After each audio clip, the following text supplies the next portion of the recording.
Hi everyone, welcome to All Four Queens 555. I just stumbled a bit then, but apparently I am being told that someone is trying to attack my throat chakra and they tried to mess with my crown as well. So another orb go past then. Obviously as confirmation. So I've just posted some shorts, and obviously they're not shorts, they've gone into the video, so it suggests to me that they don't want people to see my videos because I was getting some good hits on the shorts, but hey ho, it is what it is. What I wanted to do today was I was going to do a little bit of a controversial one because I'm getting attacked anyway. So my question: secret society, or is it the secrets of the society? And the reason why I say that is because I've had everything and everyone in the Matrix come for me. Every industry that you could possibly think of, and including those that you think that will look after you and protect you.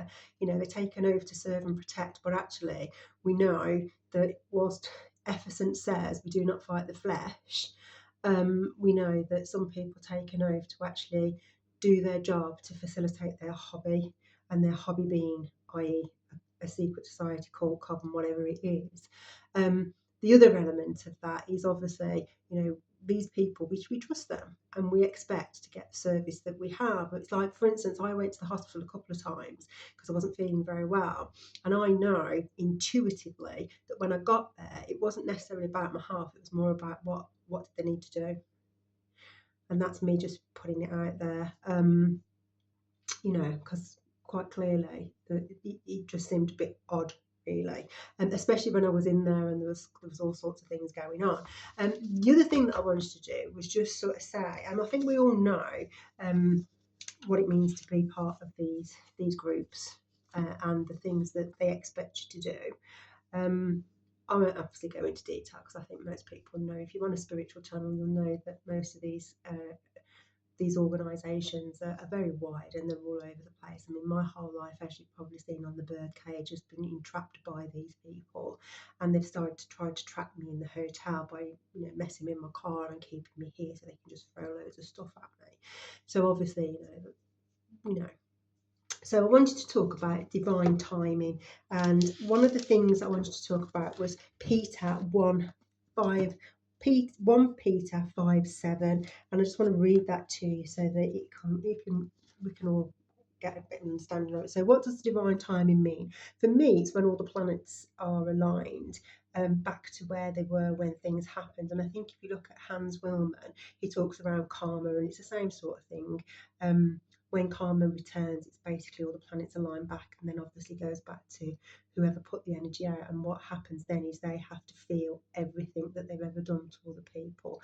So for me, divine timing is the same thing. And obviously, we don't lean on our understanding, we lean on God's understanding, don't we? And He has a way of doing things. And when He says wait, you wait. And when He says move, you move. So, just as a brief, divine time, recognising God's perfect timing and understanding that delays are often part of His greater plan. So, in 1 Peter, he says, these have come so that your faith of greater worth than gold, which perishes even though refined by fire, may be proved genuine and may result in praise, glory, and honour when Jesus Christ is revealed. Though you have not seen him, you love him, and even though you do not see him now, you believe in him and are filled with an inexpressible and glorious joy, for you are receiving the goal of your faith, the salvation of our souls.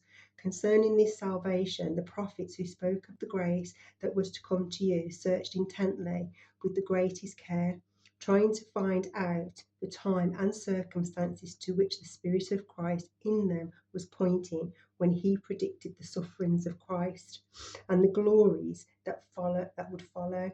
It was revealed to them that they were not serving themselves but you, when they spoke of the things that have now been told you by those who have preached the gospel to you by the Holy Spirit sent from heaven. Even angels long to look into these things.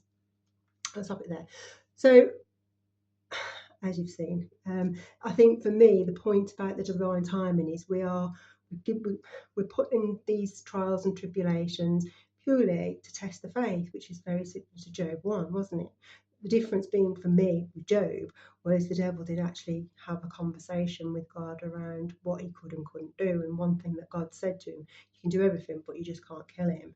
So for me, what's gone on with me, and I'm assuming for the rest of the collective, I don't think these people have had that conversation, because some of the things that they do and the nefarious things they do and messing in the spirit realm, I don't believe they have. And now what's happening is, from what I can see in my dream state, is people are running left, right, and centre, because not only have they got the demons that they conjured up and the entities that conjured up chasing them, they've also got the devil under judgment, i.e., energy, remember, and then obviously God is justice and judgment, isn't he? So he's going to deliver the karma based on their Akashic records, which we've all got, and it's all recorded in terms of what we do. So for me, they're obviously still going out and attacking and doing whatever they need to do. Some of this is prophecy, and obviously some of it is past lives. So, but we all know that God will have the final say, only at the end of the day.